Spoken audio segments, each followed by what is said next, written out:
چاہتا ہے اپنے دل کی اصلاح کرے وہ ریاکاری کے بیج کو اپنے دل سے کھرچ کے پھینک دے. اور یاد کر لو اس سے برا منظر اور کیا ہوگا قیامت کے دن اللہ مالک کو راضی کرنے والے تو اللہ سے آ کے اپنے عملوں کا بدلہ لے لیں گے. ریاکار کھڑے رہیں گے. اللہ مالک ریاکاروں سے کہے گا اللہم لا تجعلنا منہم ولا معہم ولا فیہم. جاؤ جن کو راضی کرنے کے لیے دنیا میں عمل کیا کرتے تھے ان سے جا کے اپنے عملوں کا بدلہ لے لو. تمہارے رب کے پاس تمہارے عملوں کا کچھ نہیں ہے. مسجد میں پنکھا لگوا کے نام لکھوانے والوں، چھوٹی چھوٹی نیکیوں کو دنیا کے اندر مشہور کرنے والوں. ایک دور تھا کوئی اللہ والا، کوئی نیک عالم، کوئی شخص، کوئی بزرگ آتا تو لوگ جا کے اس سے ہاتھ ملاتے. کیوں؟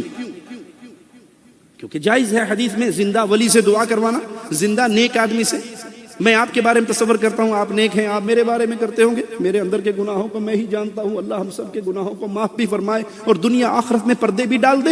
ان پیاروں میں شامل فرما دے جن کو اللہ قیامت کے دن اپنے قریب بلائے گا اور اپنی رحمت کی چادر میں چھپا کے چپکے اسے پوچھے گا، کسی کے سامنے نہیں، اللہ اور بندے کے درمیان بات ہے، تو نے فلاں گناہ نہیں کیا تھا، تو نے فلاں نہیں کیا تھا. سارے گناہوں کے اقرار کر کے اللہ فرمائے گا بندے میں نے دنیا بھی تیرے پہ پردے ڈالے رکھے، جا اب بھی پردے ڈال کے تجھے معاف کرتا ہوں. اللہم اجعلنا منہم ومعہم وفیہم.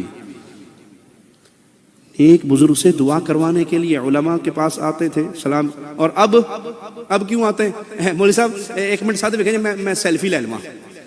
وہ دعا کے لیے آتے تھے، اب سیلفی کے لیے آتے ہیں. اور مولوی کا ہاتھ ادب سے نہیں غصے سے پکڑتے ہیں. مولوی صاحب ہلونا تصویر لین لگا، ٹھیک تصویر آوے میں فیس بک تے چڑھانی، پتہ لگے فلانے مولوی دے نال میں راتی کٹا ہی سا. انا للہ و انا الیہ راجعون. یہ ریاکاری نے ہمیں برباد کر کے دیمک کی طرح ہمارے عملوں کو چاٹ لیا ہے. دل کی اصلاح کرنی ہے تو بڑا پیارا ذریعہ ہے. اس دل کو اللہ کی طرف موڑ دیجئے، اللہ پہ بھروسہ کیجئے، توکل اللہ کی طرف کیجئے. آئیے سیدنا سعید بن جبیر رحمہ اللہ کا قول سنتے ہیں. فرماتے ہیں اللہ کی ذات پر توکل و اعتماد ہی ایمان کی جڑ ہے. ایمان کی جڑ، درخت کی جڑ اسی کے سر پہ پورا درخت کھڑا ہے. تو ایمان کی جڑ یہ ہے کہ انسان کے بھروسے، انسان کی امیدیں، انسان کے توکل صرف ایک اللہ پر ہوں. اور اس کی حقیقت کیا ہے؟ اسباب اختیار کرنے کے ساتھ اسباب اختیار، اسباب چھوڑ کے نہیں، توکل والی بات نہیں ہے. اسباب اختیار کرنے کے بعد پھر انسان اللہ کی ذات پہ بھروسہ رکھے اور امید رکھے کہ اللہ مالک شفا دینے والا ہے. بیمار ہوا ہے، دوائی استعمال کرتا ہے، سبب اختیار کرتا ہے اور پھر اللہ پر بھروسے. ایک صحابی سے پوچھا تیری سواری کہاں ہے؟ کہ اللہ کے بھروسے میں باہر چھوڑ دی. تو آپ نے کیا کہا؟ اعقلھا، گھٹنا باندھو، سبب اختیار کرو، پھر اللہ پہ بھروسہ کرو. اور یہی پیارے حبیب علیہ الصلوۃ والسلام کی سیرت ہمیں سکھاتی ہے کہ اللہ کے نبی نے اسباب اختیار کیے. جنگ احد میں پیارے نبی نے 2 ذرہ پہنی. کیوں؟ اللہ پر بھروسہ نہیں تھا، اللہ کے نبی بھروسہ تھا، لیکن امت کو درس دینا تھا کہ توکل کا معنی ہے سبب اختیار کرو لیکن سبب کو کچھ نہ سمجھو، سب کچھ اللہ کا. مثال دیتا ہوں، آپ کو بخار ہو گیا، پیناڈول کی گولی کھا رہے ہیں اور آپ کھاتے ہوئے دعا کریں اللہ گولی کھا رہا ہوں، اس گولی میں کچھ نہیں ہے، تیرے حکم میں شفا ہے. یہ سبب ہے، پیارے حبیب کی سنت سے ثابت ہے میں کر رہا ہوں، لیکن اصل شفا اس میں نہیں ہے. شفا یہ میڈیکل سٹور ہوتا ہے شفا خانہ، وہ شفا خانہ نہیں ہے، وہ دوا خانہ ہے. شفا خانہ وہاں سے دوا ملتی ہے، دوا میں شفا نہیں ہے، شفا اللہ کے حکم میں ہے. پیارے حبیب علیہ الصلوۃ والسلام مکہ میں داخل ہوئے، فتح مکہ کا موقع ہے. پیارے حبیب نے سر پہ لوہے کا خود پہنا. کیوں؟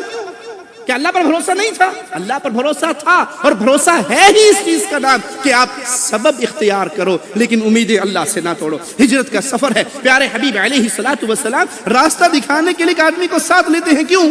کہ آپ کو اللہ پر بھروسہ نہیں تھا لیکن امت کو درس دینا تھا کہ یہ سبب اختیار کر کے.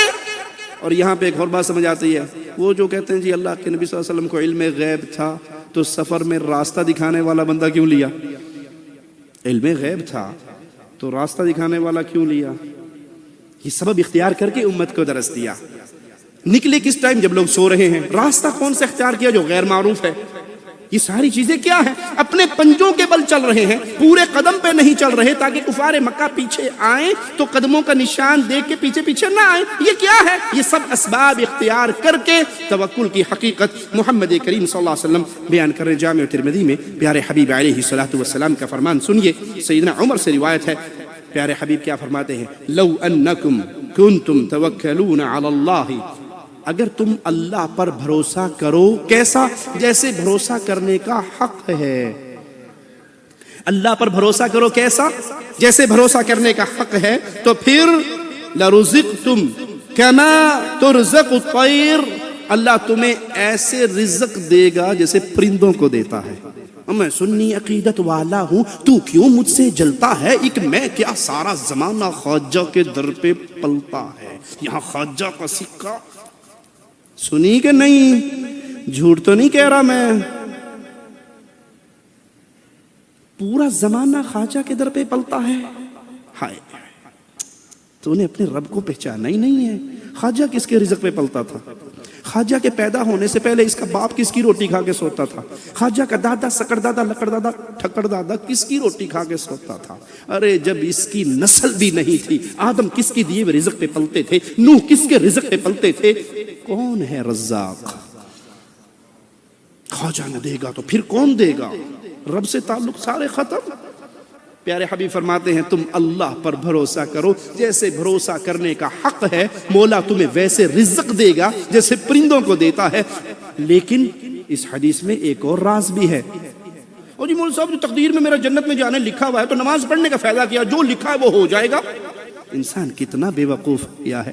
فجر کی نماز جب رازق کو راضی کرنے کے لیے آنا ہو تو آپ ذرا گلیوں کو دیکھیں، سڑکیں ویران ہوگی، سنسان ہوگی، مسجد میں مؤذن، امام، فراش یا 5-7 بابے بڈھے بیچارے چٹی داڑیوں والے ہوں گے، اور جوان کرکٹ میچ دیکھ کے رات 2 بجے فارغ ہو کے سوتے پے ہوں گے۔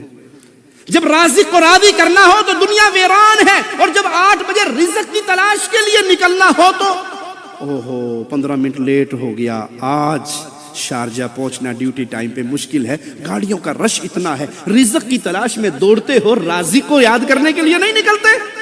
تو پرندے گھونسلوں سے باہر نکل کے ٹہنیوں پہ بیٹھ کے یہ نہیں کہتے جو نصیب میں ہے، وہ اڑتے ہیں، وہ دوڑتے ہیں، وہ بھاگتے ہیں، وہ تلاش کرتے ہیں۔ اللہ پر بھروسہ لیکن اسباب کو اختیار کرتے ہوئے، تو پھر نتیجہ کیا نکلے گا؟ تم ایسے رزق پاؤ گے جیسے اللہ فرشتوں کو دیتا ہے۔ ابن عباس سے روایت ہے، اہل یمن جب آتے حج کے لیے تو وہ یہ کہتے کہ ہمیں خرچہ پانی لے کے ساتھ چلنے کی ضرورت نہیں ہے، اللہ پر ہمارا بڑا بھروسہ ہے۔ اور جب وہ مکہ میں آتے اور ان کا خرچہ پانی ان کے پاس ہوتا نا، پیٹ بھرنے کے لیے پھر لوگوں کے سامنے ہاتھ دراز کرتے، سفر کا زاد راہ نہ لیتے۔ تو مولا نے یہ حکم نازل فرمایا، وَتَزَوَّدُوا فَإِنَّ خَيْرَ الزَّادِ التَّقْوَىٰ، زاد راہ چلتے ہوئے لے لیا کرو، اور بہترین زاد راہ تو اللہ کا ڈر ہے۔ اسباب اختیار کرنے کا حکم ہمیں دیا گیا۔ اللہ کی ذات پر توکل کرنا واجب ہی نہیں، واجبات کی فہرست میں بہت عظیم عمل ہے۔ وَعَلَى اللَّهِ فَتَوَكَّلُوا إِن كُنتُم مُؤْمِنِينَ، ایمان کی شرط گردان دیا گیا ہے اس کو کہ اللہ پر بھروسے کرو، اللہ سے امیدیں لگاؤ، اللہ پر توکل کرو اگر تم مومن ہو۔ اور جب دل شرک کی بیماری سے اٹا ہوا ہو، بھرا ہوا ہو، تو پھر یاد کر لیجئے اس دل کی ہلاکت کو پھر کون اس سے بچائے گا؟ وہ دل بربادی کے راستے پہ چل رہا ہے۔ اللہ پر بھروسہ نہیں ہے لیکن پیر بابا کی پھونک پہ بڑا بھروسہ ہے۔ پیر بابا جلالی ہو تو اس کی گالیوں پہ، بابا جی نے گال کٹ دی، ساڈا کام بن گیا۔ پیر جی نے دھنکے شاہ نے سوٹا مار دیا تو بس وزارت کھری ہے، اب نہیں کوئی۔ بابا جی نے پتھر پہن کے، جی آپ نہیں سمجھتے جب سے بابا جی کے مزار سے یہ انگوٹھی لے کے پہنی، سوکڑا مک گیا، بواسیر ختم ہوگی، فلاں بیماری ختم۔ امام ضامن باندھ لیا، امام ضامن باندھنے کے بعد اب مولا علی کا ملنگ بن گیا ہوں، اب مجھے کوئی کچھ نہیں کر سکتا۔ ارے جو اللہ کی طرف سے مصیبت آئے اس پہ کوئی روک، اور اللہ نہ مصیبت ڈالنا چاہے تو کوئی ڈال نہیں سکتا۔ اللہ پر بھروسہ کیجئے۔ اچھا کیوں؟ کسی اور پہ کیوں نہ کروں؟ صرف اللہ پہ ہی بھروسہ کیوں مولانا صاحب؟ بابا جی کے مزار پہ کیوں نہ کروں؟ قبر پہ کیوں نہ کروں؟ پتھر پہ کیوں نہ کروں؟ مندر پہ کیوں نہ کروں؟ مورتی پہ کیوں نہ کروں؟ جواب میں نہیں، کلام الہی دے رہا ہے، آؤ سنو۔ اللہ پر بھروسہ کیوں ہو؟ وَتَوَكَّلْ عَلَى الْحَيِّ الَّذِي لَا يَمُوتُ، اس اللہ پر بھروسہ کرو جسے موت نہیں آنی۔ انبیاء کو موت آئی، اولیاء کو آئی، پیاروں کو آئی، نیکوں کو آئی، بزرگوں کو آئی، چھوٹوں کو آئی، بڑوں کو آئی۔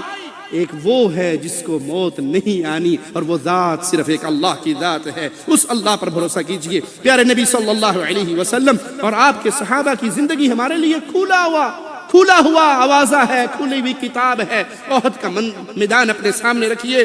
جب لوگوں نے ڈرایا ابھی ساری دنیا اکٹھی ہوگی، یہ ہو جائے گا وہ ہو جائے گا، قرآن منظر پیش کرتا ہے الذین قال لهم الناس ان الناس قد جمعوا لكم، لوگ آ گئے، فوجیں اکٹھی ہوگی، ڈر جاؤ ان سے، فخشوہم، ان کا خوف کھاؤ۔ نتیجہ کیا نکلا؟ لوگ ڈرا رہے ہیں، فوجیں بڑھ رہی ہیں، فزادہم ایمانا، ان کا ایمان مومنوں کا اور بڑھ گیا۔ وقالو، اور آواز لگا کر کیا کہا؟ حسبنا اللہ ونعم الوکیل، ہمیں اللہ کافی ہے، بہترین کارساز ہے۔ اللہ کی قسم پوری دنیا ہلاک کرنے پہ تل جائے نہیں کر سکتی جب تک مولا میری آخری گھڑی کا فیصلہ نہ فرما دے۔ پوری کائنات، اور چیلنج کے طور پہ ہم یہ بات کہتے ہیں، اگر بابوں بزرگوں کے ہاتھوں میں یہ سارا کچھ ہوتا، توحید کے دعات زندگی بھر زمین پہ چلتے پھرتے نظر۔ اہل توحید کے لیے سبق ہے، پیارے حبیب نے احد میں کہا تھا حسبنا اللہ، احزاب میں کہا تھا حسبنا اللہ، ابراہیم آگ میں گر رہے ہیں، فرشتہ پوچھتا ہے کوئی مدد چاہیے، کوئی حاجت ہے تو بتاؤ، کہاں حاجت تو ہے، کہا کیا حاجت ہے، کہا حاجت تجھ سے نہیں ہے، تیرے رب سے ہے، جس کے لیے میں آگ میں گر رہا ہوں وہ میرے حال کو تجھ سے بہتر جانتا ہے۔ حسبنا اللہ، مجھے اللہ کافی ہے۔ بیمار دل کا علاج ہے کہ اللہ کی طرف آؤ، اللہ سے محبت کرو، اللہ کے پیار کو دل میں جگاؤ، اللہ کا ڈر رکھو۔ اللہ کا ڈر، دل میں ایسا ڈر کسی اور کا نہیں ہو سکتا جو اللہ کا ہوگا۔ کیا آپ بندوق تان کے میرے سر پہ کھڑے ہو تو ظاہری اسباب کے تحت مجھے آپ سے ڈر لگے گا، آپ گولی مار سکتے ہو، لیکن جہاں ما فوق الاسباب کا ذکر ہو تو اللہ کے علاوہ کوئی کچھ کر نہیں۔ جی اس بابا جی کی درگاہ میں اگر چندہ نہ ڈالا تو یہ چلتے ہوئے گولی مار دے گا، یہ معاملہ ختم کر دے گا، تو یہ سب جھوٹ ہے۔ ڈر صرف اللہ کا رکھیے۔ کیسے؟ عمر کہتے ہیں گزر رہے ہیں، ماں کہہ رہی ہے پانی ملا دے دودھ میں، جواب ملتا ہے عمر نے منع کیا ہے، کہ عمر دیکھ رہا ہے، کہ عمر نہ دیکھے، عمر کا رب تو دیکھ رہا ہے۔ یہ اللہ کا ڈر ہے۔ وہ گوالے کی بیٹی عمر کی بہو بن گئی رضی اللہ عنہ وارضہ۔ اللہ سے دعا ہے اللہ ہماری خطاؤں کو معاف فرمائے۔